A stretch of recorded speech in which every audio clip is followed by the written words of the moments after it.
Hello dear nurses, here is Gurjinder. Today we will learn about the Cauda equina syndrome. सबसे पहले हम ये जानेंगे कॉडा इक्विना सिंड्रोम क्या होता है। कॉडा इक्विना सिंड्रोम एक मेडिकल इमरजेंसी है जिसको प्रायोरिटी पे ट्रीट करना is very important. We can say time is fine, right.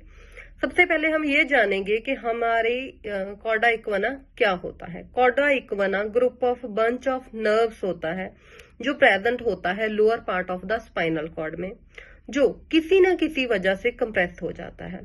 सबसे बड़ी वजह ये होती है उसके कंप्रेस होने की कि पेशेंट को हर्निएशन ऑफ डिस्क है, और बहुत सारे कारण हो सकते हैं। वो कारण है पेशेंट को किसी तरह का स्पाइनल ट्रॉमा हो गया है, पेशेंट को स्पाइनल ट्यूमर है, उस वजह से पेशेंट को कॉडा इक्विना सिंड्रोम होता है। इसके बाद हम ये जानते हैं कि इसमें पेशेंट को क्या क्या फेस करना पड़ता है, क्या क्या सिम्टम्स आते हैं। सबसे पहला सिम्टम होता है बैक पेन होती है, बहुत ज्यादा सीवियर बैक पेन होती है। सीवियर बैक पेन होने के साथ साथ ही पेशेंट की वो पेन है जो रेडिएट होती है पेशेंट की लेग्स में रेडिएट होती है। वो रेडिएट लेफ्ट साइड भी हो सकती है, वो रेडिएट जो पेन है वो राइट साइड भी हो सकती है।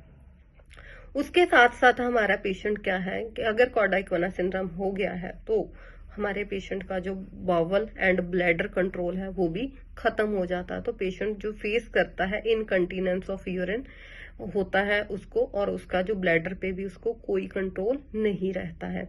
और एक फीलिंग इसको एक और आती है, वो उस फीलिंग को हम बोलते हैं saddle anaesthesia, SADDLE, saddle anaesthesia बोलते हैं। उसकी वजह से पेशेंट को क्या होता है कि पेशेंट का इनर थाई जो पार्ट है वहां पे सेंसेशन फीलिंग आती है, नंबनेस की फीलिंग आती है, पेशेंट को वो फील करता है, सूनापन लगता है उस एरिया में पेशेंट को।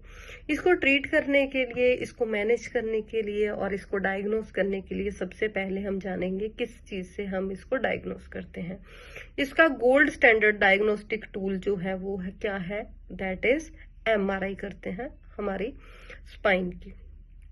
दूसरा हमारा क्या है, वो जो हमारे रिस्पेक्टेड न्यूरोलॉजिस्ट हैं या न्यूरोसर्जन्स हैं वो इसको डायग्नोस करते हैं through the physical examination, right.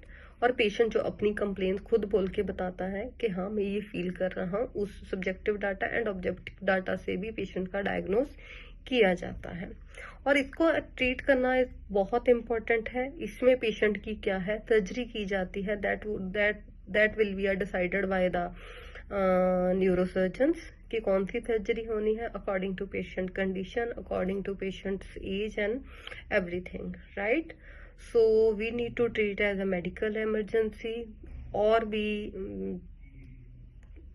Videos देखने के लिए शेयर करो, सब्सक्राइब करो एंड लाइक करो, एंड थैंक यू।